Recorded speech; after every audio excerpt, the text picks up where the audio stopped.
Lors de son adresse à la nation congolaise mercredi 29 janvier 2025, dans la soirée, le chef de l'État, Félix-Antoine Tshisekedi Tshilombo, a lancé un message d'espoir assurant que la RDC surmontera cette tempête. Par la même occasion, il a annoncé une riposte rigoureuse et ordonnée à l'armée rwandaise. Ensemble, main dans la main, nous surmonterons cette tempête et nous ouvrirons une ère nouvelle de paix et de prospérité pour les générations futures. Face à cette situation, permettez-moi de vous rassurer. Une riposte vigoureuse et coordonnée contre ces terroristes et leurs parrains est en cours.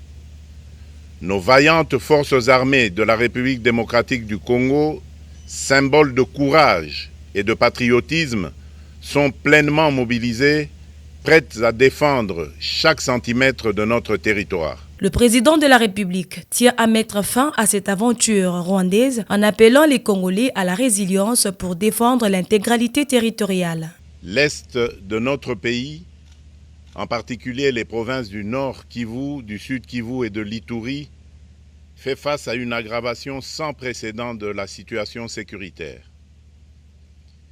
Les forces de défense du Rwanda, en soutien de leurs marionnettes du M23, poursuivent leur entreprise terroriste sur notre territoire, semant la terreur et la désolation parmi nos populations. Je partage avec vous la douleur et l'indignation face à ces attaques barbares. Ces actes ne sont pas seulement une attaque contre la République, mais une offense à l'histoire et à la dignité de notre peuple.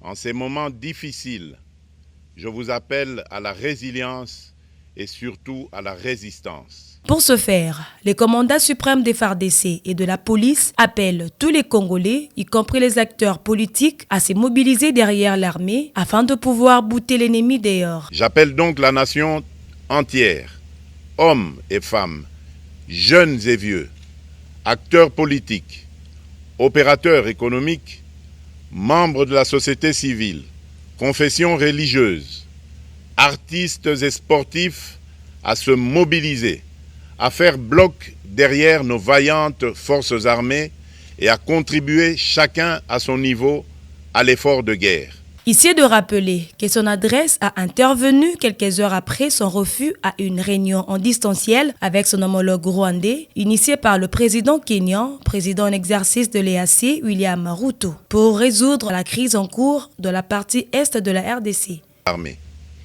Dans cet effort national,